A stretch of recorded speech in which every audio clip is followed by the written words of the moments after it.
হঠাৎ করে তিনি একদিন স্বপ্নে দেখেন, সুলতান নুরউদ্দিন জঙ্গি স্বপ্নে দেখেন ঘুমিয়ে পড়েছেন। স্বপ্নে দেখেন তার স্বপ্নে রাসূল পাক সাল্লাল্লাহু আলাইহি ওয়াসাল্লাম হাজির। নবীজি ডাক দিয়ে বলছেন, সুলতান নুরউদ্দিন জঙ্গি, তিনটা লোক আমাকে ডিস্টার্ব করতেছে, ঠিক মতো থাকতে দিচ্ছে না। তিনটা লোক আমাকে ডিস্টার্ব করছে। এই কথা বলবার পরে সুলতান নুরউদ্দিন জঙ্গি রহমতুল্লাহ আলাইহির ঘুম ভেঙে গেল। চিৎকার করে ঘুম থেকে উঠে গেলেন, গোসল করলেন, ওযু করলেন, তাহাজ্জুদের সালাত পড়ে 2 রাকাত আরো সালাত আদায় করলেন। আর সিজদার মধ্যে পড়ে বললেন, আল্লাহ, আমি বিশ্ব নবীকে আজকে স্বপ্নে দেখেছি। নবীজির চেহারাকে চিন্তিত দেখেছি। আমাকে বললেন তিনটা লোক রাসূল পাককে ডিস্টার্ব করে। আয় আল্লাহ তাআলা, জানি না কি হচ্ছে, আমি তো কিছুই বুঝতে পারতেছি না। আয় আল্লাহ, দুনিয়ার জমিনে এমন কোন ঘটনা ঘটাইও না যার দ্বারা আমরা বিপদে পড়ে যাই। তাহাজ্জুদের সালাত পড়ে আবার ঘুমিয়ে গেলেন। সহিহ riwayate পরের দিন আবার দেখেন, যখন তিনি আবার ঘুমিয়ে গেলেন গভীর রজনীতে, আবার দেখেন সুলতান নুরউদ্দিন স্বপ্নে দেখেন আবার বিশ্ব নবীকে তিনি স্বপ্নে দেখতেছেন। নবীজি আবার ডাক দিয়ে বলছেন, সুলতান নুরউদ্দিন জঙ্গি, গতকালকে তোমাকে বললাম তিনটা লোক আমাকে ডিস্টার্ব করে, আজও আবার তোমাকে বলছি তিনটা লোক আমাকে ডিস্টার্ব করে, কি করা যায়? আমার বন্ধুগণ, এক পর্যায়ে তিনি আবার ঘুম থেকে উঠে গেলেন। আর স্বপ্নে দেখেন নবীজি এভাবে বলতেছেন, এই যে তিনটা লোক আমাকে ডিস্টার্ব করে। সুলতান নুরউদ্দিন তাকায়া দেখেন তিনটা লোকের চেহারা সাদা, চোখগুলা হচ্ছে পিত বর্ণের, মার্বেল কালার পিত বর্ণের, চেহারা দবদবে সাদা। গতকালকে বিশ্ব নবী যেই তিনটা লোকের কথা বলেছেন, আজও তিনি সেই তিনটা লোককে আবার দেখালেন। ঘুম থেকে উঠে গেলেন, গোসল করলেন, ওযু করলেন, 2 রাকাত সালাত পড়লেন। আর আল্লাহর কাছে কান্না করে বললেন, আল্লাহ তাআলা, জানি না কি অপরাধ করেছি, ইসলামী রাষ্ট্র কোন বিপদের সম্মুখীন হচ্ছে জানি না। আল্লাহ তাআলা, তুমি সকল বিপদ থেকে আমাদেরকে বাঁচাইয়া দাও। সারাদিন কিছু খাইলেন না, টেনশনে পড়ে গেলেন, কি হলো, কি দেখলাম। তৃতীয় দিন যখন আবার তিনি ঘুমিয়ে গেলেন, তৃতীয় রাত্রে তিনি আবার স্বপ্নে দেখেন নবীজি এসে বলছেন, সুলতান নুরউদ্দিন জঙ্গি, 2 দিন তোমাকে বললাম, কোনো কর্ণপাত করলে না। তোমার দিলের ভিতরে কি আমি নবীজির ভালোবাসা নাই? তোমার দিলের ভিতরে কি আমি নবীজির দয়া নাই? এই যে তিনটা লোক আমাকে ডিস্টার্ব করে, এই তিনটা লোক থেকে আমাকে বাঁচাও। নুরউদ্দিন জঙ্গি দেখেন এই তিনটা লোক তো ঠিক আছে, গতকালকে যেই লোকগুলাকে দেখালেন, এর আগের দিন যে লোকগুলাকে দেখালেন, এই একই লোক, পিত বর্ণের চোখ, সাদা চেহারার মানুষ। ঘুম থেকে উঠে গেলেন, সহ্য করতে পারলেন না, কার কাছে বলবেন? তাহাজ্জুদের সালাত পড়ে সিজদায় গিয়ে আল্লাহকে ডাক দিয়া বলছেন, আল্লাহ, কথা দিলাম আজ থেকে দুনিয়ার কোনো খাবার আমি মুখে নিব না, যতক্ষণ পর্যন্ত 3 দিনের স্বপ্নের মূল ব্যাখ্যা না জানতে পারবো। নবীজি বলেছেন, আমি কি আশিক রাসূল না? আল্লাহ, আমি তো এমন আশিক রাসূল, আমার কলিজা বিশ্ব নবীর জন্য দিতে পারি। আমার জীবন আমি বিশ্ব নবীর জন্য দিতে পারি। কি হচ্ছে আমি জানি না। ঘুম থেকে উঠে তার প্রধানমন্ত্রী জালালউদ্দিন মৌসুলির সঙ্গে পরামর্শ করলেন। জালালউদ্দিন মৌসুলিকে বললেন, সুলতান নুরউদ্দিন জাহাঙ্গীর বললেন, প্রধানমন্ত্রী শোনো, 3 দিন একই স্বপ্ন দেখেছি। নবীজির চেহারা বড় বিবর্ণ দেখেছি, টেনশন চিন্তাযুক্ত দেখেছি। 3টা লোককে 3 দিন আমাকে দেখালেন, পিতবর্ণের চোখ, সাদা চেহারা। স্বপ্নের তাবির ব্যাখ্যা আমি জানি না, কি করব কথা দিলাম, যতক্ষণ পর্যন্ত সমস্যার সমাধান না করতে পারবো আমি সুলতান নুরউদ্দিন জঙ্গি দুনিয়ার কোনো খাবার মুখে দিব না। পড়েন সুবহানাল্লাহ।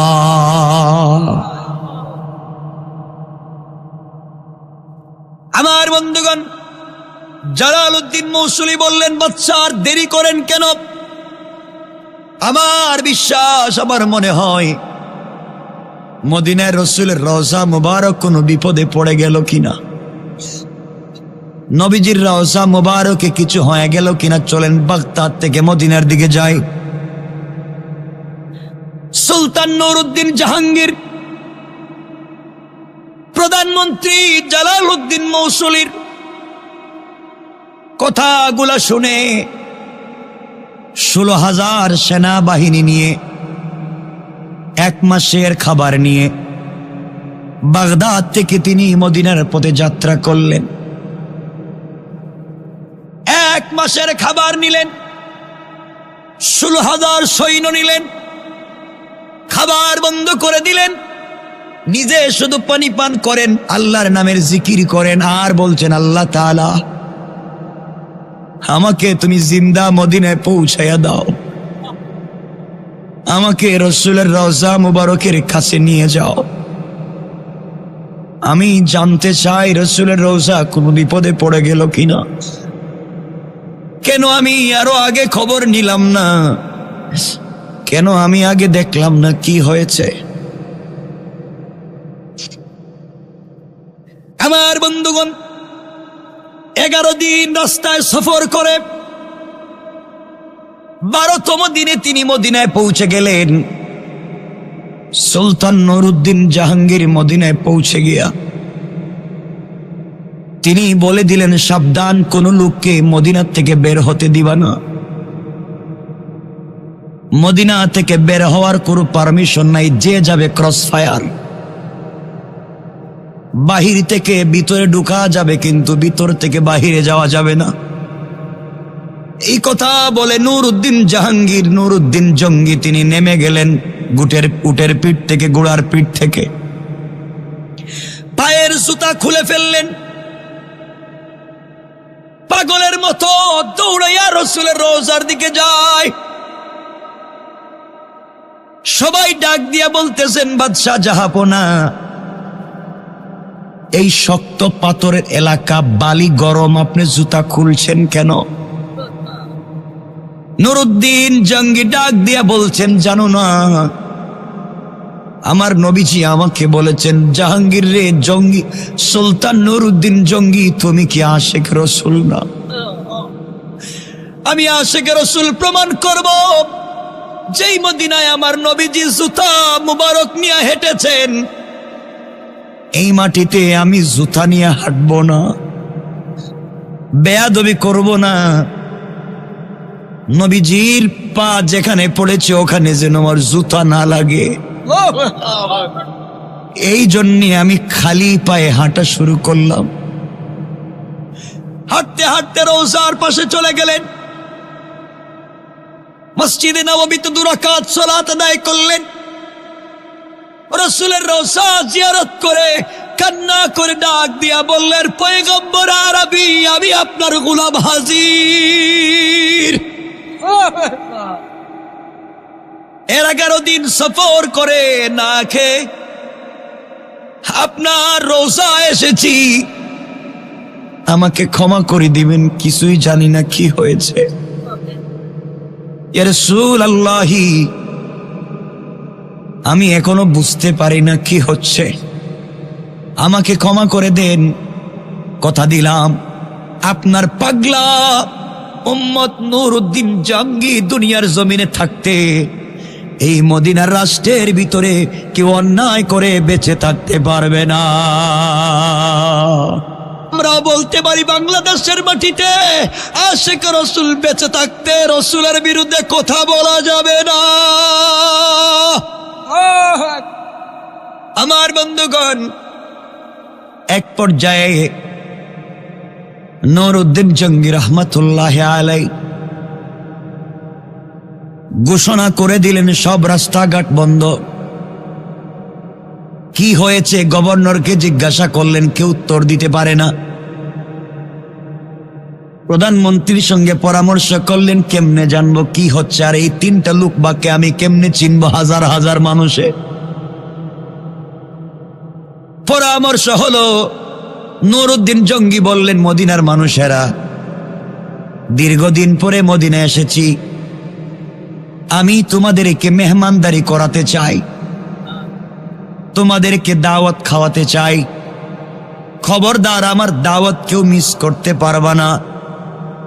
মদিনার বাহির থেকে ভিতরে এসে দাওয়াত খেতে পারবে, কিন্তু মদিনার ভিতর থেকে একটা কুকুরও মদিনার বাহিরে যেতে পারবে না। কেউ যেতে পারবে না, সমস্যা দেখতে হবে আমাকে কি হয়েছে। এক পর্যায়ে সবাইকে খাওয়াতে লাগলেন, মহিলারাও খায়, পুরুষেরাও খায়, সকল ধর্মের বর্ণের মানুষেরা এসে খায়। নুরউদ্দিন জঙ্গি হেঁটে হেঁটে দেখেন, কিন্তু লোকগুলাকে পান না।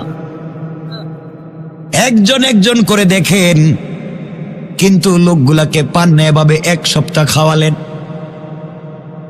কিন্তু এখন পর্যন্ত এই তিনটা লোককে চোখে বাসে না। তিনি বললেন, শোনো, মদিনার ভিতরে কোনো বৃদ্ধ বৃদ্ধা হাঁটতে পারে না, দাঁড়াতে পারে না, কোনো শিশু হাঁটতে পারে না, দাঁড়াতে পারে না। এমন লোকও যদি থাকে, উট পাঠাইয়া গুড়া পাঠাইয়া তাকেও আনো, খাওয়াতে হবে, মেহমানদারিতে কেউ থাকতে পারবে না। এইভাবে করে করে আরো এক সপ্তাহ খাওয়ানো হলো। 2 সপ্তাহ চলে গেল, কিন্তু তিনি তিনজন লোককে এখনো খুঁজে পেলেন না।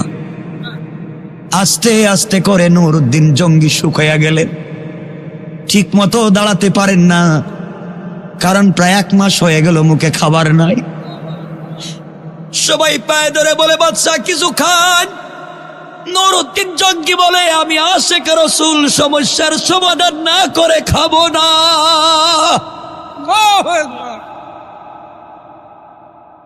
14 দিন শেষ, এখন পর্যন্ত কোনো সমস্যার সমাধান হলো না। নুরউদ্দিন জঙ্গি বললেন, বলো তো আর কে বাকি আছে? দুধ পাঠাইয়া গ্রাম থেকে, শহর থেকে, দূর থেকে, 100 মাইল দূর থেকে ধরে ধরে মানুষগুলা কেনে খাওয়ালেন। 16 দিন হয়ে গেল, 17তম দিন হাজির হয়েছে, কিন্তু এখন পর্যন্ত এই তিনটা লোককে খুঁজে পেলেন না। ডাক দিয়ে বলেন, বলো মদিনার মানুষ, বলো একজনকে ছাড়বো না, পুরা মদিনাকে ব্রাশ ফায়ার করে দেব। আগে বলো আর কেউ বাকি আছে কিনা? পিছন থেকে একজন দাঁড়াইয়া বলছেন, আমিরুল মুমিনিন সুলতান নুরউদ্দিন জঙ্গি, আমাদের মদিনার সব মানুষের খাওয়া দাওয়া শেষ, কিন্তু 3 জন বুজুর্গ আল্লাহর ওলি বাকি আছে। আল্লাহু আকবার বলেন, জোরে বলেন আল্লাহু আকবার। 3 জন বুজুর্গ আল্লাহর ওলি বাকি। নুরউদ্দিন জঙ্গি চিৎকার করে দাঁড়াইয়া গেলেন আর বললেন, এই 3 জনকে কোথায় থাকে? সবাই বলতেছেন, বাদশা জাহাপনা, এই 3 জন মদিনার মসজিদে সারাদিন ইবাদত করে, লম্বা দাড়ি, লম্বা জুব্বা, লম্বা পাগড়ি, লম্বা পাঞ্জাবি, সারাদিন রোজা রাখে, সারা রাত্র ইবাদত করে, তাদের টাকা পয়সার কোনো অভাব নাই, গোটা মদিনার মানুষকে দান খয়রাত করে, সারাদিন কোরআন তিলাওয়াত করে আর জিকির করে। মদিনার মসজিদ থেকে এরা বাইর হয় না, 3 জন ভিতরে বসা রয়েছে। মদিনার মসজিদের কর্নারে একটা ঘর বানাইছে, ঘরে তারা সারাদিন থাকে। এত বড় বুজুর্গ, তারা কারো সঙ্গে কথা বলে না। মনে রাখবেন, আলোচনার শুরুতেই বলছিলাম দাড়িতে, জুব্বায়, পাঞ্জাবিতে ইসলাম নাই। মনে পড়েনি? ইসলাম হচ্ছে ওখানে, দিন হচ্ছে ওখানে। কথার শুরুতেই চলে যাচ্ছি, বিষয় মিলাইয়া সংক্ষেপ করে নিচ্ছি। আমার বন্ধুগণ মনোযোগ দিয়ে শুনেন। তিনি বললেন, এই তিনজন লোককে নিয়ে আসো। মদিনার সকল মানুষ বলছেন, বাদশাহ জাহাপনা, বেয়াদবি মাফ করবেন, হাত জোড় করি, এই তিনজনের সঙ্গে বেয়াদবি করা যাবে না। কত বড় ওলি! এরা এত বড় বুজুর্গ, কোনোদিন মসজিদ থেকে বের হয় না, কারোর সঙ্গে কথাও বলে না, বিয়ে শাদিও করে না, দীর্ঘদিন থেকে মসজিদে থাকে আর জিকির করে, মানুষের খাওয়ায়, দান করে আর তসবিহ পড়ে। তিনি বললেন, যত বড় বুজুর্গ হোক, এদেরকে আমার কাছে নিয়ে আসো। দাঁড়িয়ে বলছে সবাই, না না, মাফ করেন, এদের সঙ্গে বেয়াদবি করলে দুনিয়া ধ্বংস হয়ে যাবে। নুরউদ্দিন জঙ্গি বললেন, যাই হোক, আমি তাদেরকে দেখা লাগবে কেমন পীর। তিনি বললেন, তারা কেমন বলো তো? তারা বলছে, তারা বড় সুন্দর চেহারার মানুষ, শুধু জিকির ছাড়া কিছুই বুঝে না, কোরআন ছাড়া বুঝে না, মসজিদ তারা কিছুই বুঝে না, সব সময় ইবাদতে থাকে। পাঠাইয়া দিলেন দূত, যাও। সেনাবাহিনী পাঠাইয়া দিলেন, যাও। এই পীরগুলা যদি সুস্থ মস্তিষ্কে সহি সালামতে আসতে না চায়, হাতে পায়ে বেড়ি লাগাইয়া নিয়ে আসবা, শিকল লাগাইয়া নিয়ে আসবা। আমি এই রাষ্ট্রের খলিফা, আমি বাগদাদ থেকে এসেছি। কত বড় পীর, সবাই আসে, এরা আসে না কেন? 17 দিন থেকে গোটা মদিনার মানুষকে খাওয়াই, তারা কেন আমার মেহমানদারিতে আসে না? আমি জানতে চাই তারা কেমন নিমক হারাম কিনা, কেন আমার মেহমানদারিতে হাজির হয় না, জানা লাগবে। বাইরে পুলিশ পাঠাইয়া দিলেন, সিকিউরিটি পাঠাইয়া দিলেন। 3 জন যখন গিয়েছে, ওই 3 জনকে আনার জন্য পিছনে পিছনে মদিনার মানুষ, মুসলমানেরা গেছে। বেয়াদবি মাফ করবেন, আপনারা চলে যান, এদেরকে ডিস্টার্ব করবেন না। পুরা মদিনার মানুষেদের পক্ষে এরা বড় বুজুর্গ, কেউ আনতে পারে না। সুলতান নুরউদ্দিন জঙ্গি দাঁড়ায়া গেলেন, চোখ লাল হয়ে গেল, মাথার চুল যেন মুসার মতো দাঁড়াইয়া যাচ্ছে, গরম হয়ে গেলেন। বললেন, ওরা যদি না আসে আমি নিজে যাব। আল্লাহু আকবার! হাঁটতে লাগলেন, সাথে নিলেন প্রধানমন্ত্রী জালালউদ্দিন মৌসুলিকে। বললেন, চলো যাই, তোরা কেন আসে না? যাইতে যাইতে মদিনার মসজিদের পাশে কামরা বানাইয়া রাখছে, চলে গেলেন। গিয়া দেখেন দরজা লাগানো, ভিতর থেকে জিকিরের আওয়াজ শোনা যায়। কিসের আওয়াজ? জিকিরের আওয়াজ শোনা যায়। তিনি বললেন, দরজা খোলো। আমি নুরউদ্দিন জঙ্গি। এরপরেও দরজা খুলে না, ধাক্কা দিয়ে দরজা খুলে ফেললেন। তাকায় দেখেন, নিচের দিকে তাকায় শুধু জিকিরই করে, উপরের দিকে চেহারা উঠায় না। তিনি বললেন, আমি নুরউদ্দিন জঙ্গি, আমার প্রধানমন্ত্রী জালালউদ্দিন মৌসুলি, মাথা উঠাও। তারা বলতেছেন, মাফ করবেন, আমরা এখন এশকের জিকিরে আছি। তিনি বললেন, থামাও জিকির, দেখি কে। জিকির থামাইয়া দিলেন। 3টা লোককে দাঁড় করাইয়া দিলেন। চেহারার দিকে তাকাইয়া, ওদের চোখের দিকে তাকাইয়া, চেহারার দিকে তাকাইয়া নুরউদ্দিন জঙ্গি আল্লাহু আকবার বলে মাটিতে পড়ে গেল। আর ডাক দিয়া বললেন, ইয়া রাসূলুল্লাহ, পয়গম্বরে আরবি, আপনার দেখানো 3টা লোককে আমি পেয়ে গেছি। আল্লাহু আকবার! আপনি আমাকে স্বপ্নে যেই 3টা লোককে দেখালেন, এই তো দেখি পিতবর্ণের চোখ, এদের চেহারাই তো দেখা যায় সাদা। তিনি বললেন, তোমরা কারা? তোমাদের পরিচয় দাও। ওদের হাতে পায়ে শিকল লাগাও, ওদের পরিচয় জানো। সবাই বলতেছেন স্যার আপনি তো মরে যাবেন, জলে পুড়ে যাবেন, কার সঙ্গে বেয়াদবি করতেছেন বুঝতেছেন না। নুরউদ্দিন জঙ্গি বললেন কোনো কথাই শুনতে চাই না, এদেরকে জিজ্ঞাসা করি কি হয়েছে। জিজ্ঞাসা করলেন তোমরা কি চাও? তারা বলতেছে আমরা প্রায় 32 বছর থেকে এখানে ইবাদত করি, জিকির করি, নামাজ পড়ে, রোজা রাখি, ছাড়া আমাদের কাজ নাই। মদিনার মানুষকে দান খয়রাত করা ছাড়া আমাদের কোনো কাজ নাই। তিনি তো চেহারা দেখেই বুঝতে পারলেন এই 3টা লোক আমাকে রসুল দেখালেন। চেহারা আমি চিনে ফেলেছি, চোখ দেখে ফেলেছি। এখন তাদেরকে বললেন তোমরা আমাদের দাওয়াতে গেলে না কেন? সবাই বলতেছে বাদশাহ আমরা মসজিদ থেকে বের হই না উপর থেকে পারমিশন না আসলে। উপর থেকে কে পারমিশন দেয়? আমাদের সম্পর্ক তো স্বয়ং রবের সাথে। চিন্তাছেন?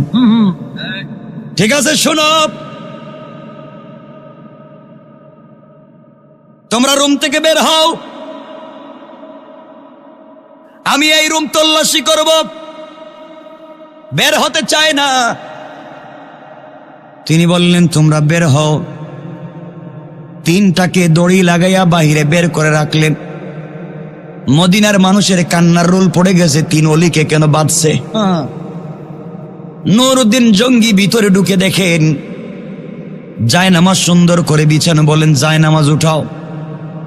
গোটা রুম খুঁজলেন, কিছুই পেলেন না, কিছুই নাই। শুধু দেখা যায় কোরআন শরীফ রাখা, তসবিহ রাখা। কত বড় বুজুর্গ! কিছুই না পেয়ে বললেন মুসল্লা উঠাও। উঠানো হলো, কিছুই নাই। মুসল্লার নিচে বললেন বিছানা উঠাও, কিছুই নাই। চাটাই উঠাও, কিছুই নাই। চাটাই উঠানোর উপরে দেখা যায় বিশাল বড় একটা পাথরের পাটাতন। তিনি বললেন তোমরা পাথরে বসো, কি করো? তারা বলছে বেয়াদবি মাফ করবেন, এটা উঠাবেন না, আমরা এখানে বসে সাধনা করি। ঠিক আছে আমি বুঝতে চাই তোমাদের সাধনা, তোমরা এটা উঠাও, পাথর উঠাও। পাথর উঠাইয়া দেখা যায় বিশাল বড় সুরঙ্গ পথ। নুরউদ্দিন জঙ্গি সাথে সাথে সিজদায় পড়ে গেলেন, 2 রাকাত সালাত আদায় করলেন, আর বললেন কেউ ঢোকা লাগবে না। নুরউদ্দিন জঙ্গি বললেন জালালউদ্দিন মৌসুলি চলো আমরা 2 জন ঢুকি। ভিতরে ঢুকে দেখেন বিশাল বড় সুরঙ্গ পথ। বিশাল বড় সুরঙ্গ পথ যেতে যেতে দেখা যায় রসুলের রওজার কাছাকাছি পৌঁছে। যেদিকে রসুলের পা মুবারক ওইখানে চইলা গেছে, আর মাত্র 1 হাত থেকে আধা হাত মাটি কাটলে রসুলের পায়ের কাছে পৌঁছে যায়। নুরউদ্দিন জঙ্গি ভিতর থেকে বের হয়ে আসলেন, কান্না করতে করতে বের হয়ে আসে। জিজ্ঞাসা করলেন বলো কেনই বা তোমরা খনন করে তোমরা ওখানে কি করতে চাও? তারা যখন জবাব দিতে চায় না, নুরউদ্দিন জঙ্গি বললেন তোমরা দেখো আমি জবাব আদায় করতে পারি কেমনে। বেনেট কুলে গুড়ার পিঠ থেকে তিনি দড়ি কুলে আচ্ছা মতো পিটাতে লাগলেন। মদিনার মানুষ কান্না করতেছে, পীর কত বড় পীরকে আপনি পিটাচ্ছেন? তিনি বললেন কি কয়েক মিনিট পরেই বুঝতে পারবা পীরের আসল চেহারা কি। পিটাতে লাগলেন আর বললেন কি করেছো তোমরা বলো, কেন তোমরা গর্ত খনন করেছো, সুড়ঙ্গ করেছো বলো। তারা বলতেছে আমাদেরকে আর পিটাবেন না, আমরা পরিচয় দিই, আমরা হলাম মৌসুল শহরের ইহুদি। আমাদেরকে ইউরোপ আমেরিকার ইহুদিরা টাকার বিনিময়ে এখানে পাঠিয়েছে, হাজার হাজার কোটি কোটি টাকা দিয়েছে। আমরা যেন কোনোভাবে এখান থেকে আপনাদের নবীজির লাশটা পাচার করে ওখানে পাঠাইয়া দিই। দীর্ঘ 32 থেকে 35 বছর থেকে মাটি খনন করি, রাত্রের অর্ধেক টাইম মাটি খনন করি, অর্ধেক টাইম মাথার মধ্যে বয়া নিয়ে আমরা নদীতে দূরে নিয়ে মরুভূমিতে ফালাইয়া দিই। কোনো চিহ্নই রাখি না, কেউ যেন খুঁজে না পায়। এইভাবে আমরা কাজ করতেছি, বিনিময়ে তারা আমাদেরকে অনেক টাকা পয়সা দিয়েছে। আমরা এই টাকাগুলা তাদেরকে বন্টন করে দেই মুসলিমদেরকে। এই জন্য আমরা মুসলমান হয়েছি, মুসলমানের বেশ ধরে নামাজও পড়ি, রোজাও রাখি, তওয়াফও করি, জিকিরও করি। আসলে আমরা ইহুদি। বাইরে এমন বহুত ইহুদি তোমার আমার আশেপাশেও আছে। আমার বন্ধুগণ, এক পর্যায়ে নুরউদ্দিন জঙ্গি বললেন, তোমাদের মিশন কি বলো, কেনই বালাশ নিতে চাও? তারা বলছে, বাদশাহ শুনেন, ওরা আমাদেরকে বলেছে যে কোনো কিছুর বিনিময়ে লাশ যদি দিতে পারি, গোটা দুনিয়ার মুসলমানরা শুধু চিল্লায় নবীজি, তাদের নবীজি মদিনে আছেন, মদিনাকে কেন্দ্র করেই তো তাদের সব শক্তি। সবাই হজের সময় মদিনায় আসে, মদিনায় এসে তারা তো চিল্লায় আর কাবা ঘর তওয়াফ করে চিল্লায়। তাদের নবীর লাশ যদি ওখান থেকে নিয়ে যাই, বরকত চলে যাবে, ইচ্ছা মতো পিটাতে পারবো, মুসলমানরা দুর্বল হয়ে যাবে, তাদের দোয়া কবুল হবে না। আমরা বলবো, যার জন্য জিয়ারত করতে যাও তার লাশই নাই, এই জন্যই তো আমরা লাশ চুরি করতে চাইলাম। আল্লাহ রাব্বুল ইজ্জত ওয়াল জালাল বললেন, ওয়া মাকারু ওয়া মাকারাল্লাহ ওয়াল্লাহু খায়রুল মাকিরিন। তোমরা কৌশল করেছো আমার নবীর লাশ নিয়ে যাবে, আর এই ঘটনার মাধ্যমে আমি আল্লাহ কৌশল করলাম আজীবনের মতো আমার নবীর লাশ মুবারককে হেফাজত করে দেব। ওরা চাইছিল আমাদের নবীর লাশ মুবারক পাশ্চাত্যে নিয়ে যাবে, মুসলমানদেরকে দুর্বল করবে, মুসলমানদের ক্ষমতা নষ্ট করবে, আমাদের নবীর সাথে বেয়াদবি করবে। তিনি আল্লাহ রাব্বুল ইজ্জত ওয়াল জালাল রাসূল পাকের মাধ্যমে স্বপ্নে দেখালেন নুরউদ্দিন জঙ্গিকে। তারা বলতে লাগলো, এভাবে আমরা কাজ করতেছি, কিন্তু জঙ্গি আপনি জানেননি, গত 1 মাস থেকেই 1 হাত আধা হাত মাটি আমরা কাটতে যাই। যখনই রসুলের পা মোবারকের কাছে গিয়ে মাটি কাটতে যাই, তখনই আগুনের মতো একটা আগুন এসে আমাদের বুকে লেগে যায়, আল্লাহু আকবার। আমাদের কলিজায় যেন আগুন লেগে যায়, ভয় পেয়ে যাই, আমরা কাছে যেতে পারি না। গত 1 সপ্তাহ থেকে মা কাছে যখন যাই, মনে হয় যেন আমাদেরকে বাঘ আমাদেরকে দৌড়াচ্ছে, দৌড়ে বের হয়ে আসে।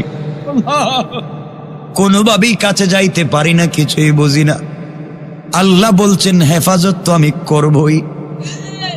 আমার বন্ধুগণ, এক পর্যায়ে হযরতে নুরউদ্দিন জঙ্গি রহমাতুল্লাহি আলাইহি সীসা গলাইয়া, চতুর্দিকে সীসা গলাইয়া, কিয়ামত পর্যন্ত যেন আমার রসুলের সঙ্গে কেউ দুশ্মনী করতে না পারে, কিয়ামত পর্যন্ত সীসা গলাইয়া বেষ্টন করে দিলেন মাটির নিচে, কেউ যেন আর খনন করতে না পারে।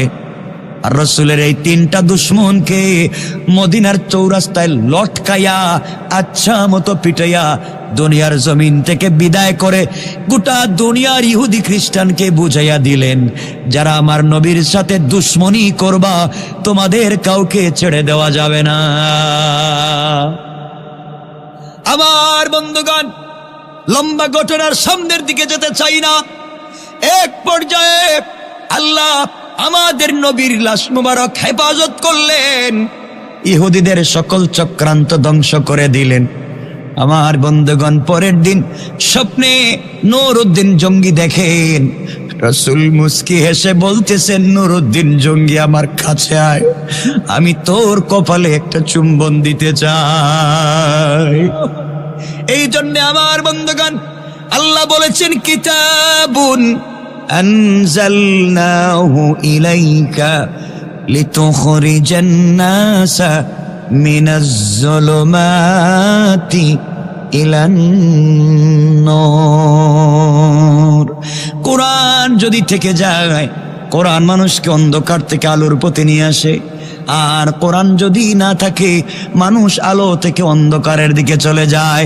এই জন্য আমাদের সমাজের 1 নাম্বার প্রবলেম হলো, আমাদের সমাজে কোরআন নাই।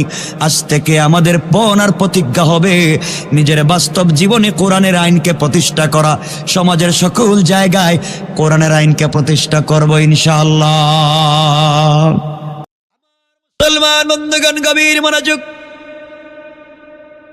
আল্লাহ রাব্বুল ইজ্জত ওয়াল জালাল কোরআনে কারীমের ভিতরে সূরা ইব্রাহিমের প্রথম দিকে আল্লাহ বলেছেন, গোলাম রে, এই দুনিয়ার জমিনে তোমরা যদি সঠিক পথে চলো, আল্লাহকে ভালো করে চিনতে পারো, অন্যায় থেকে নিজেকে বাঁচাইয়া রাখতে পারো, হারাম থেকে নিজেকে বাঁচাইয়া রাখতে পারো, গোলাম আমি আল্লাহ কথা দিলাম, জীবনে যত অপরাধ করো না কেন, জীবনের সকল অপরাধের জন্য আমি আল্লাহর দরবারে হাত উঠাইয়া যদি ক্ষমা চাও, আমি আল্লাহ রাব্বুল ইজ্জত ওয়াল জালাল কথা দিলাম, গোলাম রে, তোমার চোখ থেকে পানি পড়তে দেরি হবে, আমি আল্লাহ তোমার জিন্দেগির গুনাহগুলোকে মাফ করে দিতে 1 মিনিটও দেরি করব না। আমার বন্ধুগণ, আল্লাহকে যদি ভয় করতে পারি আর অন্যায় ছেড়ে দিতে পারি, আল্লাহ আমাদেরকে সমাজের ভিতরে শান্তি দিতে পারেন। সমাজের ভিতরে আল্লাহ শান্তি দিবেন। দুনিয়ার জমিনে ভুল পথ থেকে নিজেকে বাঁচিয়ে আনতে হবে, হারাম পথ থেকে নিজেকে বাঁচিয়ে আনতে হবে, অন্যায় পথ থেকে নিজেকে বাঁচিয়ে আনতে হবে। আমার বন্ধুগণ, খলিফাতুল মুসলিমিন আমিরুল মুমিনিন হযরত ওমর ফারুক রাদিয়াল্লাহু তাআলা আনহু এমন একজন ব্যক্তি ছিলেন, সমাজের সকল জায়গায় যদি কোরআন পৌঁছে যায়, ইসলামের দুনিয়ার সকল জায়গায় যদি কোরআন পৌঁছে যায়, সমাজের সকল সেক্টরে আমরা যদি কোরআনকে পৌঁছে দিতে পারি, সুদ থাকবে না, ঘুষ থাকবে না। আমরা তো সমাজের এমন একটা জায়গা চাই, ব্যক্তি জীবন থেকে নিয়ে পার্লামেন্ট পর্যন্ত সকল জায়গায় যদি কোরআনের আইন প্রতিষ্ঠিত হয়ে যায়, এই সমাজের কোথাও বেইনসাফি আর অন্যায় থাকবে না। আমার বন্ধুগণ, মনে রাখবেন, খলিফাতুল মুসলিমিন আমিরুল মুমিনিন গভীর রজনীতে রাস্তা দিয়ে হেঁটে যাচ্ছেন। একটা যুবক বাজারে গিয়েছে, নিজে মদ পান করেছে, 2 ব্যাগের মধ্যে 2টা মদের বোতল নিয়েছে। তার উদ্দেশ্য হচ্ছে বাড়িতে যাব, আজকে ইচ্ছে মতো মদ পান করব। এই জন্য মদের বোতল নিয়ে বাড়ির দিকে যায় গভীর রজনীতে। গভীর রাত্রে রাস্তায় খলিফাতুল মুসলিমিন আমিরুল মুমিনিন হযরত ওমরের সঙ্গে দেখা। ওমর বললেন, যুবক তুমি গভীর রাত্রে যাও কই? যুবক বুঝতে পেরেছে বাঁচবার কোনো সুযোগ নেই, হাতের মধ্যে মদের বোতল। ইসলামী রাষ্ট্রে মদ পান করা হারাম, মদ বিক্রি করা হারাম। ওমর আমাকে দেখেছে, আর বাঁচতে পারবো না। যুবকের হাতে মদের বোতল। ওমর বলছেন, যুবক রে, তোমার হাতে কি? যুবক বলতেছেন, খলিফাতুল মুসলিমিন আমিরুল মুমিনিন, আমার হাতে 2 বোতল দুধ। কি দুধ? আসলে আছে কি? মদ। মনে করেছে দুধ বললেই তো ছেড়ে দিতে পারে, মনে করেছে রাস্তার ট্রাফিককে নেতার নাম বললেই ছেড়ে দিতে পারে। বাংলাদেশে পুলিশ শুধুমাত্র চাইলেই সকল সমস্যার সমাধান করতে পারবে না। বহুত অপরাধীকে কষ্ট করে সারা রাত সারাদিন মেহনত করে পুলিশ ধরে আনে, কিন্তু উপর থেকে টেলিফোন করে যখন নেতা বলে পুলিশকে ছেড়ে দাও, তখন কি করবে? বেচারা ছেড়ে দিতে হয়। কোর্টে চালান দে, উকিল সাহেব তার পক্ষে দাঁড়াইয়া ছাড়াইয়া নিয়ে আসে। রাষ্ট্রের সকল জায়গায় যেমন চুরি চামারি ঢুকে যায়, পুলিশ শুধুমাত্র অপরাধীকে ধরলে হবে না, অপরাধী বহুত লাইনে ছুটে যাওয়ার মতো সুযোগ আছে না নাই? এই জন্য আমার বন্ধুগণ, হযরত ওমর বললেন, যুবক মদের বোতল আমার হাতে দাও। যুবক তো এবার ঘাবড়ে গেল, ব্যাপার কি? মনে করেছিলাম দুধ বললেই আমাকে ছেড়ে দিবে, এখন তো আমার কাছে বোতল চাই, বোতল দিলেই তো ধরা পড়ে যাব। হযরত ওমর তরবারি খুললেন, হাতের মধ্যে নিলেন, বাঁচবা না, মদের বোতল আমাকে দাও। বলতেছে খলিফাতুল মুসলিমিন, আমিরুল মুমিনিন আমার হাতে যেই দুধ রয়েছে এই দুধ নিয়ে বোনের বাড়িতে যাই। আমার বোন বড় অসুস্থ, এই জন্য গরম দুধ আব্বা জান দিছেন নিয়ে যাওয়ার জন্য। আমার বললেন, যুবক দুধ নিয়ে আর যাইনি, আমাকে দেখা।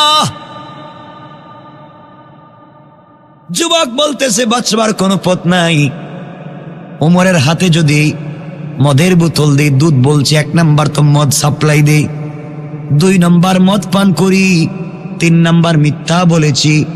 যে ওমর নিজের ছেলেকে মদ পানের অপরাধে পিটাইয়া পিটাইয়া হত্যা করেছে, আমাকে যদি মদ পানকারী এখন দেখতে পায়, এই ওমরের রাষ্ট্রে অন্যায় করে বেঁচে যাওয়া যাবে না।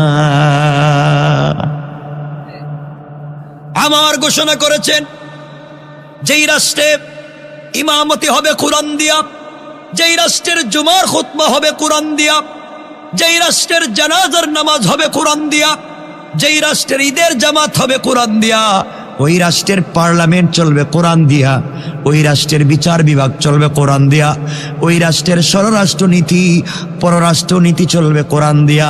সুতরাং এই রাষ্ট্রের ভিতরে কোরআন বিরুদ্ধ কোনো কাজ যদি কেউ করে, কোরআনের আইনে বিচার হবে, বিচার হবে, তার বাঁচবার কোনো পথ নাই। কোন ঠিক কিনা? এবার যুবক চোখের পানি ছেড়ে দিয়ে মদের বোতল হাতে নিয়ে আল্লাহকে ডাক দিয়া বলেছে, আল্লাহ,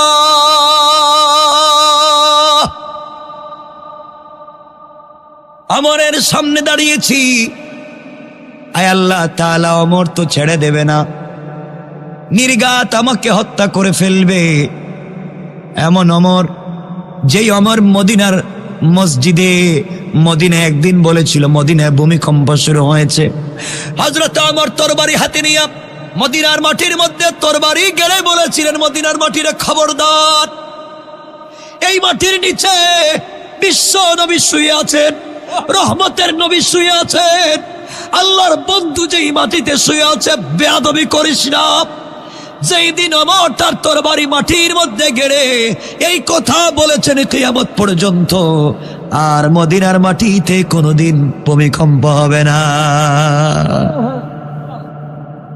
যুবক বলতেছে, আল্লাহ তাআলা, আমি এমন ওমরের সামনে দাঁড়িয়েছি, হাজার হাজার মাইল দূরে হযরতে সারিয়া যুদ্ধ করে কাফেররা চতুর্দিক থেকে হযরতে সারিয়া রাদিয়াল্লাহু তাআলা আনহুকে ঘিরে ফেলেছে হত্যা করবার জন্য। হযরত ওমর মদিনার মসজিদে বসে মিম্বরে দাঁড়াইয়া জুমার খুতবা দিচ্ছিলেন। শত শত মাইল দূরে, শত শত মাইল দূরে হযরতে সারিয়া যুদ্ধ করে আমার মদিনার মিম্বরে দাঁড়াইয়া ডাক দিয়া বললেন, ইয়া সারিয়া আল জাবাল, আল জাবাল, আয় আল্লাহ, এই ওমরের সামনে দাঁড়িয়েছি, তুমি যেই ওমরের খুতবার সময়ের সেই কথাকে শত শত মাইল দূরে সারিয়ার কানে পৌঁছাইয়া দিয়েছ। আয় আল্লাহ, আমি তো ওমরের সামনে দাঁড়িয়েছি, মিশরের নীল নদী পানি দিতে চায় না, শুকিয়ে যায়।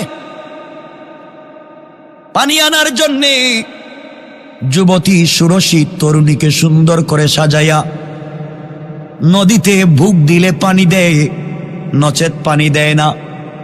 হযরত ওমর তো এই নদীর নামে চিঠি লিখেছিলেন আর বলেছিলেন, নদীরে যদি তোমার ক্ষমতায় আর তোমার প্রভাবে পানি দাও, এই পানির দরকার নাই, আল্লাহর হুকুমে যদি তুমি পানি প্রবাহিত হও, আমি ওমর বলতেছি তুমি পানি দিবে না কেন? হযরত ওমরের এই চিঠি নদীতে রাখতে দেরি হয়েছে, এই নদীর মধ্যে পানি আসতে দেরি হয় না। আয় আল্লাহ তাআলা, ওমর তো সেই ওমর, যে ওমর বিশ্ব নবীর মাথা কাটবার জন্য ঘর থেকে বের হয়েছে।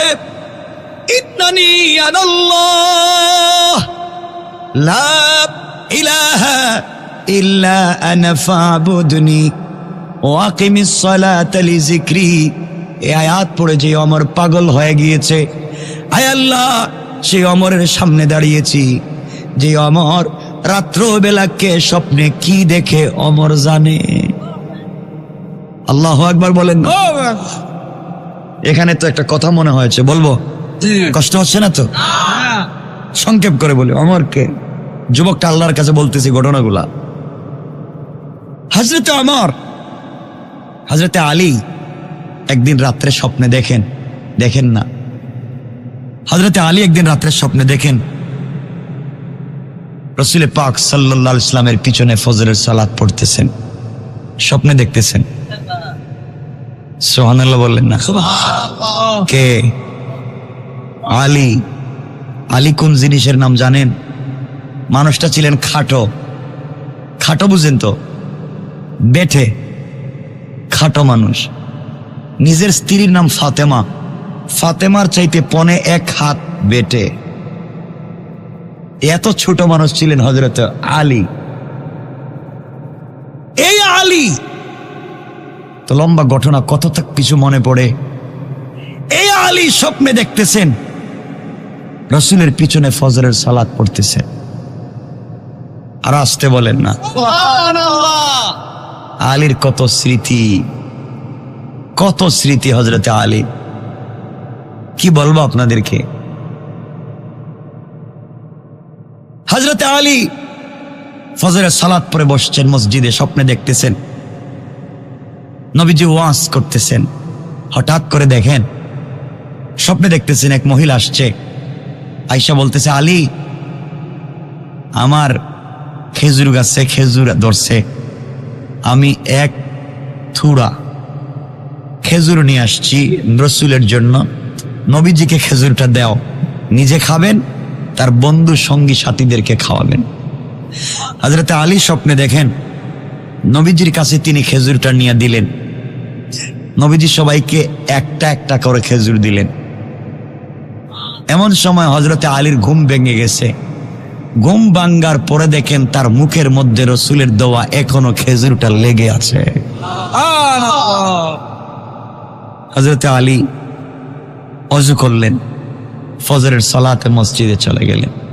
রাসূল কিন্তু নাই, হযরতে ওমরের যুগ। আমার বন্ধুগণ, হযরতে ওমর মসজিদে গিয়ে, হযরতে আলী মসজিদে গিয়ে দেখেন ওমরের ইমামতিতে ফজরের সালাত চলতেছে। হযরতে ওমর ফজরের সালাত পড়ালেন, আলী পিছনে পিছনে ফজরের সালাত পড়লেন, বসে আছেন। এমন সময়ে হঠাৎ করে এক মহিলা আসছে, এসে বলছে, আলী কার নাম? পিছন থেকে আলী বললেন, মা রে, আমার নাম আলী। মহিলা বলতেছে, আলী রে, আমার খেজুর বাগানে প্রথম খেজুর গাছে কিছু খেজুর আসছে, আমি খেজুর গুলা নিয়ে আসছি, এগুলা তুমি হযরতে ওমরের কাছে দাও, ওমর যেন নিজে খায়, তার বন্ধুদের কাছে বিলাইয়া দেয়। ওমর বলেন, আমি তো স্বপ্নেই দেখলাম তা। হযরতে ওমরের কাছে খেজুর দিলেন, ওমর নিজের মুখে খেজুর দিলেন, সবাইকে একটা একটা করে খেজুর বন্টন করে দিলেন। খেজুরের বড় স্বাদ। আলী বললেন, ভাই ওমর, সবাইকে একটা একটা করে দিয়েছ, আমাকে আর একটা দাও, খেজুরের বড় স্বাদ, আমি আরেকটা খেজুর খেতে চাই। ওমর দাঁড়িয়ে বললেন, আলী রে, রাত্রে বিশ্ব নবী তোমাকে একটা খেজুর দিয়েছেন, আমি তোমাকে 2টা দিতে পারি না। আল্লাহু আকবার বলেন। হযরতে আলী আশ্চর্য হয়ে গেলেন, রাসূল আমাকে রাত্রে একটা খেজুর দিয়েছেন, ওমর জানলো কেমনে? ভাই, ওমর কোন জিনিস জানেন না? আমার নবীজি বলেছেন, আমার পরে যদি কেউ নবী হতো, ওমরকে আল্লাহ নবী বানাতেন। আল্লাহ ওমরের সমর্থনে, ওমরের কথার ভিত্তিতে কোরআনের 12টা আয়াত নাজিল করেছেন। পড়েন সুবহানাল্লাহ।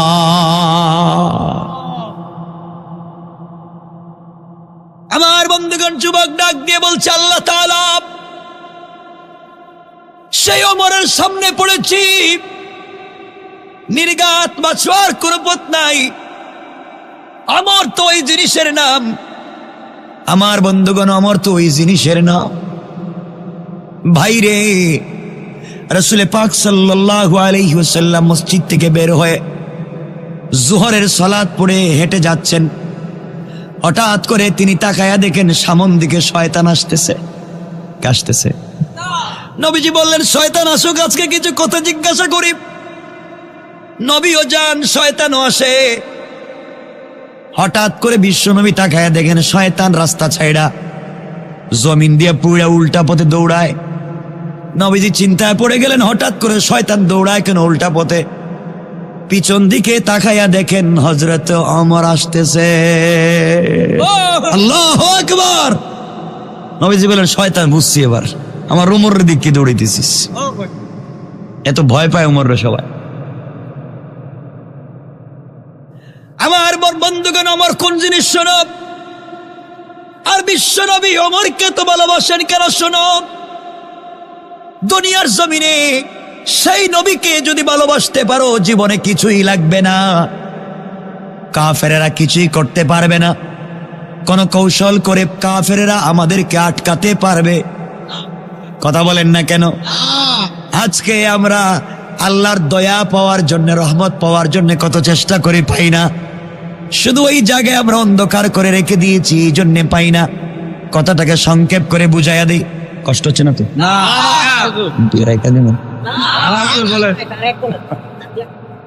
আপনাদের তো কষ্ট হইতেছে দেখতেছে।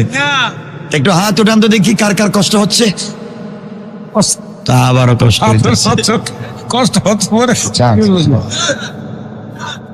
কষ্ট হচ্ছে, হাত উঠাইলেন যে।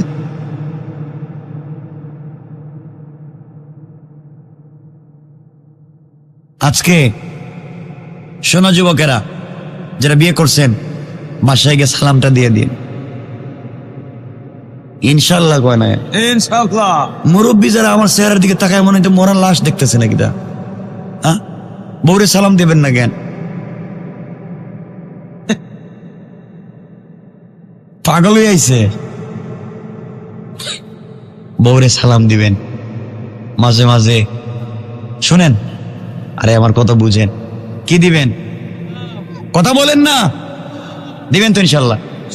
আজকে গিয়েই সালাম দিবেন।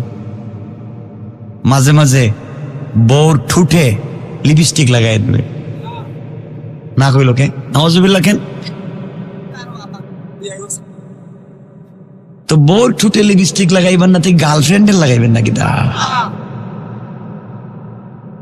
বউর ঠুটে লিপস্টিক মাঝে মাঝে লাগাই দিবেন ইনশাল্লাহ। বলেন হারাম না? হারাম না। নিজের বউরে সুন্দর করে সাজাবেন তো আরেকজনের বউর দিকে আর তাকাবেন না। নিজের বউরে তো আর ভালো লাগে না। নিজের বউরে সুন্দর করে ঠোঁটে লিপস্টিক লাগাবেন, মাঝে মাঝে মুখে মেহেদি লাগাই দিবেন ইনশাল্লাহ। ইনশাআল্লাহ। চুলের মধ্যে কালার করে দিবেন, ডিজাইন করবেন। ঠিক আছে তো? এরা মনে করছেন বুয়া ওয়াজ করতেছিলাম। আর জিনত, সৌন্দর্য, মুখে লাগাই দিবেন মেহেদি, ঠোঁটে লাগাই দিবেন লিপস্টিক, এরপরে ব্রেসলাইট দিবেন, এক্সট্রা অর্ডিনারি করবেন, চুলটি স্টাইলিস্ট করবেন, একটা হাই হিল জুতা পরাইয়া দিবেন, এরপর একটা স্যান্ডু গেঞ্জি। হাসতেছে এরা। হাসতেছে কি? উল্টা কয়। এই যে ইসলামের উল্টা বুঝছেন যে এই জায়গায় স্যান্ডু গেঞ্জি একটা প্যান্ট পরাইয়া হারাম। বউরে যত পারেন স্টাইলিস্ট করে, যত চমৎকার ডিজাইন, সুন্দর লাগে, আকর্ষণীয় লাগে, এইভাবে নিজের সামনে উপস্থাপন করবেন। তাহলে বউরে যদি সুন্দর লাগে, রাস্তায় বাইরে আরেকজনের বউর দিকে আপনার চৌকার যাবে না। ঠিক কিনা বলেন? নিজের বউরে ভালো লাগে না, এই জন্য তো আরেকজনের বউর দিকে তাকান।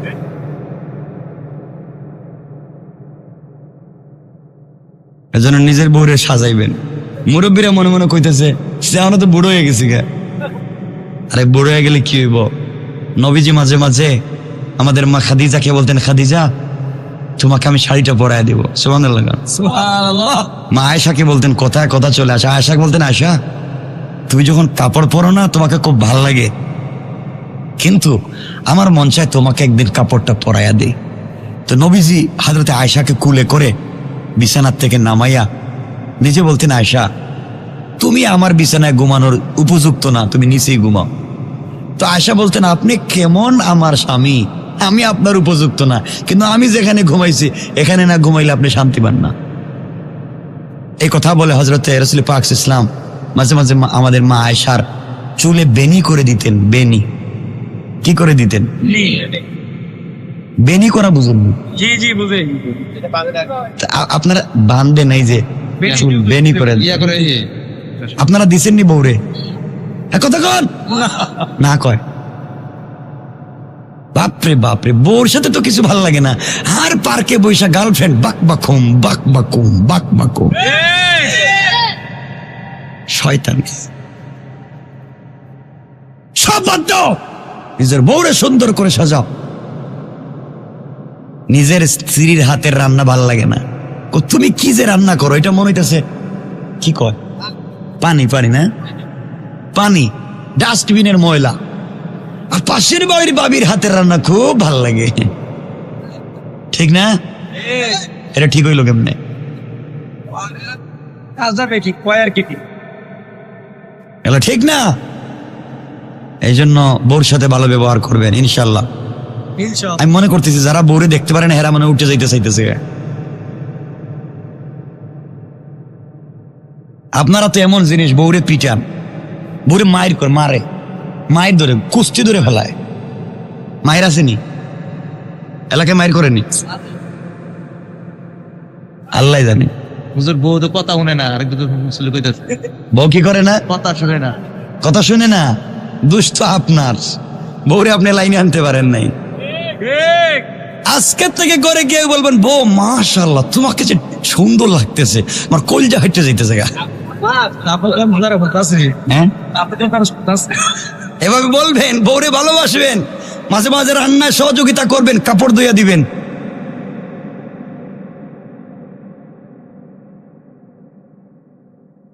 বুঝলাম না এরা বউর প্রতি তো খেপা কে,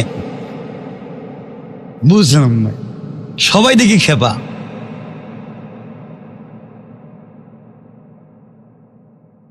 আজকে বাসায় যান তাহলে খবর আছে, বুঝতে পারবেন। এখানে যা বলতেছেন বাসায় গেলে খবর আছে আজকে আপনাদের।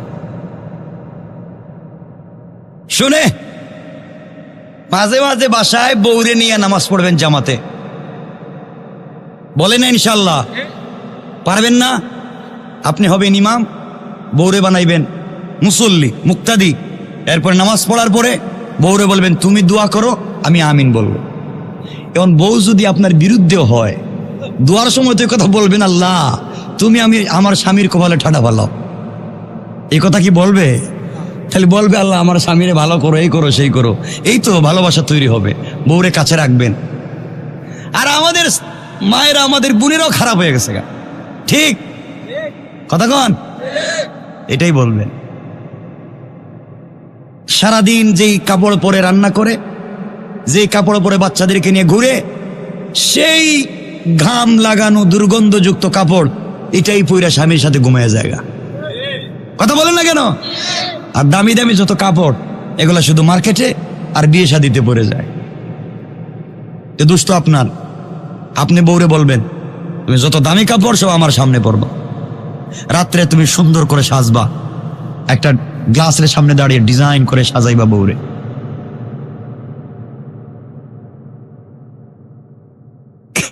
কি করছে? নাটক না রে, এটার নাম ইসলাম, এটার নামই হচ্ছে সৌন্দর্য, এটার নামই হচ্ছে পরিবারের ভালোবাসা, ঠিক না? আমাদের সমাজটা দূষিত হয়ে গেছে গা। আপনারাও তো খারাপ, বউরে নিয়ে মাঝে মাঝে ঘুরতে যান না, ঘুরতে যাইয়েন মাঝে মাঝে ইনশাল্লাহ। তো যাই হোক, কথা শোনেন, কথা না কথা লম্বা করতে চাই না, 11:30 হয়ে যাচ্ছে। শোনেন, প্রস্রাবে ধরলে কেউ মারতে উঠবেন না, তাহলে উঠলে কিন্তু আমি আজরাইল রে হইয়া দিয়ে দেব। আশেপাশে আছে, এমনি ঘুরতেছে কোন দিকে, হয়তো কে আসেনি আশেপাশে আজরাইল। প্রস্রাবে ধরলে জায়গায় প্রস্রাব করবে, যাওয়ারই দরকার নেই আজকে। যাক, কথা বললাম আপনাদের মনোযোগ আকর্ষণ করবার জন্য। আমার বন্ধুগণ, যুবক বলতেছে আল্লাহর কাছে, আল্লাহ কোন বিপদে পড়লাম। অমরে যে বললাম এটা দুধ, আছে তো মদ, আছে কি মদ, বললাম যে দুধ, তাও বলছে গরম দুধ, এখন কি করি? বাঁচার তো কোনো পথ নাই। আমার বন্ধুগণ, এক পর্যায়ে যুবক আল্লাহর কাছে বলছে, আল্লাহ তাআলা তোমাকে কথা দিলাম, জীবনে যত অপরাধ করেছি আর কোন অপরাধ ওইভাবে করব না, আর অন্যায় করব না। আল্লাহ তাআলা মুনিব তোমাকে কথা দিলাম, আজকে থেকে মদ আমি ছেড়ে দিলাম, আজ থেকে আমি কোনোদিন মদ পান করব না, কথা দিলাম হারাম কাজ করব না, আজ থেকে আর নামাজ ছাড়ব না।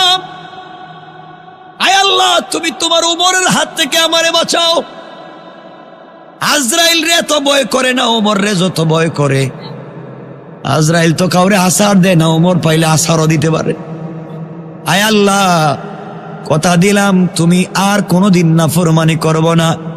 এই মুহূর্তে ওমরের হাতে যে আমি মদের বোতল দিচ্ছি, আয় আল্লাহ তোমার জাতে পাকের কসম, আমি তোমার গোলাম, তোমার নাম তো আজিজুল গফফার।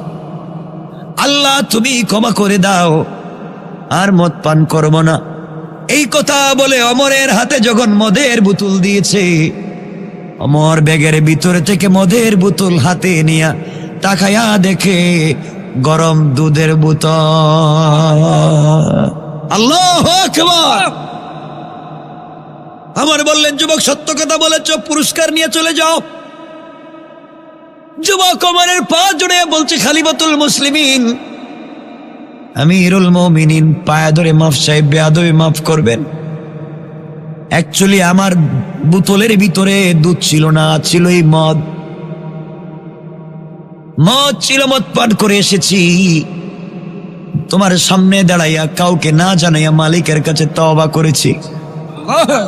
মালিক কোরআনে বলেছেন, ওয়ায়ুবাদদিলুল্লাহু সাইয়্যাতিহিম হাসানাত ওয়ায়ুবাদদিলুল্লাহ, আল্লাহ বলছেন আমি তবদিল করে দেই, বদল করে দেই, গুনাহগুলোকে হাসানাত দিয়ে পরিবর্তন করে দেই যারা তওবা করে। আল্লাহ, ওমর বললেন, যুবকরা আল্লাহর কাছে তওবা করেছো, আল্লাহ যদি সত্যিকার অর্থে তোমার বোতলে মদ থেকে দুধ বানাইয়া দিতে পারে, তোমার দোয়া কবুল করতে পারে। আমি ওমর দুই হাত জোড় করে বললাম, ওমর যুবক রে, এই মুহূর্তে তুই ওমরের জন্য দোয়া কর, আল্লাহ যেন আমি ওমরকেও কবুল করে নে। কেমন ছিলেন তারা? আমার বন্ধুগণ, এই জন্য কোরআন নামক লাইট মানুষের কাছে ফিট করেন। দুনিয়ার জমিনে অন্ধকার থাকবে না, সমাজ আলোকিত হয়ে যাবে। এই জন্য সমাজের ভিতরে অন্যায় করা যাবে না। আপনাদের সামনে এই মুহূর্তে কোরআনের লাইট যদি প্রতিষ্ঠিত করেন কি হবে, বিভীষিকাময় একটা ঘটনা বলেই আলোচনা শেষ করতে চাইব। আমার বন্ধুগণ, এই দুনিয়ার জমিনে কাফের বেঈমানেরা সব সময় দুনিয়ার জমিনে ইসলামের বদনাম করে সমাজের ভিতরে কেমনে দিনকে মুছে দেওয়া যায় ফিতনা তৈরি করে। ভয় পাবেন না, আল্লাহ বলছেন যারা দিনের পথে চলে আমি আল্লাহ তাদের সাথে থাকি। এই কথা বলে কাফিরদের কৌশল যে দুর্বল এটা আপনাদেরকে বোঝাতে চাই। আমার মুসলমান বন্ধুগণ,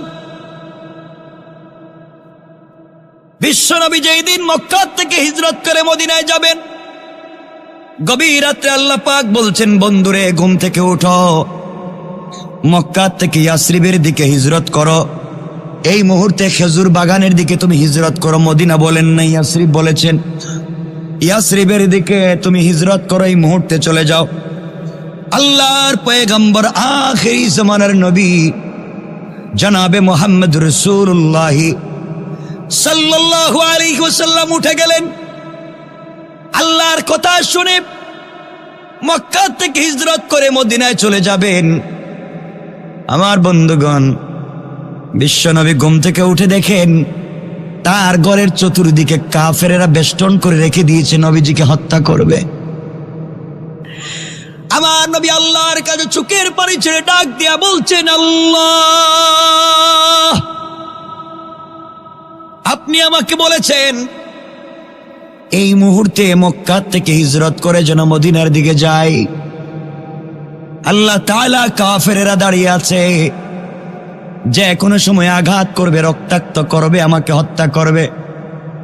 আল্লাহ তাআলা আমি যদি এই মুহূর্তে ঘর থেকে বের হয়ে যাই, নির্ঘাত কাফেরেরা আমাকে হত্যা করবে, আমাকে বাঁচবার পথ বলে দেন।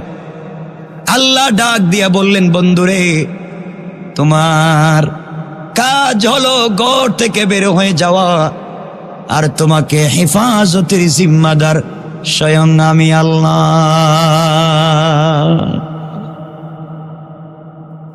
আল্লাহর নবী বললেন, আল্লাহ তাআলা আপনি বলেছেন আমি ঘর থেকে বের হতে পারি, আপনি আমার জিম্মাদারি নিয়েছেন, কিন্তু আল্লাহ তাআলা কাফেরেরা তো চতুর্দিকে বেষ্টন করে রেখেছে, আমি জানি আমাকে আঘাত করতে পারে, মানুষ হিসাবে ভয় তো আছে, আমাকে একটা ব্যবস্থা বলে দিন না কেন যার মাধ্যমে বেঁচে যাই।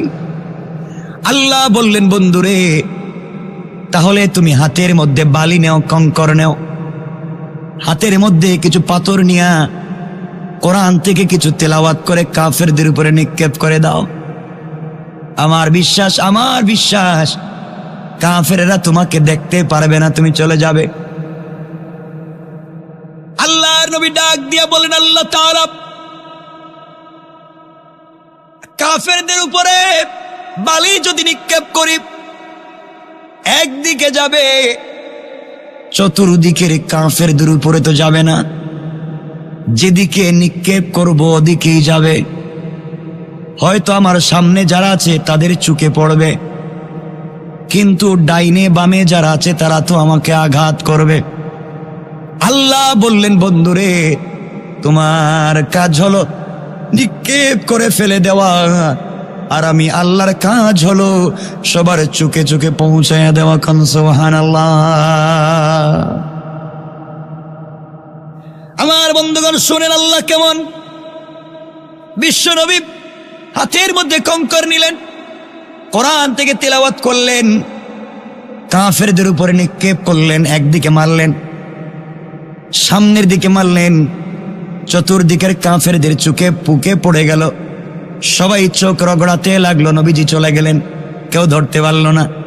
ঘটনা বলবো না, একদিন মদিনায় আল্লাহ বিশ্ব নবীকে বলছেন, বন্ধু এবার বলো, ওই দিন তুমি তো একদিকে নিক্ষেপ করলে, চতুর্দিকের কাফেরদের চোখে কেমনে পড়লো? আল্লাহর নবী বলেন, আল্লাহ তাআলা আমি জানি না, আপনি বলেন। আল্লাহ বললেন, বন্ধুরে তুমি জানো না সকল কাফেরদের চোখে পড়লো কেমনে, তুমি জানো না? আমার আল্লাহ বললেন, ওয়ামা রামাইতা ইদ রামাইতা ওয়ালাকিন্নাল্লাহ রামা। আল্লাহ রাব্বুল ইজ্জত ওয়াল জালাল বললেন, বন্ধুরে মনে করেছো তোমার হাতের পাথর দিয়া তুমি নিক্ষেপ করেছো? না না, তুমি যখন আমার উপরে ভরসা করে কাফেরদের উপরে পাথর গোলা নিক্ষেপ করেছো, তখন ওটা তোমার হাত থাকে নাই, ওটা আমি আল্লাহর কুদরতের হাত হয়ে গিয়েছে, আর আমার হাত দিয়া সবার চোখে চোখে পৌঁছায়া দিয়েছি। কোন সুবহানাল্লাহ। আল্লাহ রাব্বুল ইজ্জত ওয়াল জালাল এই জন্য বলেছেন, দুনিয়ার জমিনে কাফেররা যত কৌশল করুক না কেন, কোন সময় কৌশল করে তারা প্রতিষ্ঠা লাভ করবে না। আমার আল্লাহ বলেন, ওয়া মাকারু ওয়া মাকারাল্লাহ ওয়াল্লাহু খায়রুল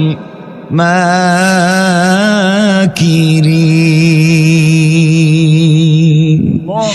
আল্লাহ রাব্বুল ইজ্জত ওয়াল জালাল বলেছেন, কাফেররা দুনিয়ার জমিনে যত কৌশল করে না কেন, আল্লাহ বলছেন আমার কৌশল আরো বড়। ইন্না কাইদাশ শাইতানি কানা দাঈফা। কাফের বেঈমানেরা দুনিয়ার জমিনে যত কৌশল করে না কেন, সবগুলা কৌশল দুনিয়ার জমিনে বড়ই দুর্বল। পড়েন সুবহানাল্লাহ, আল্লাহু আকবার।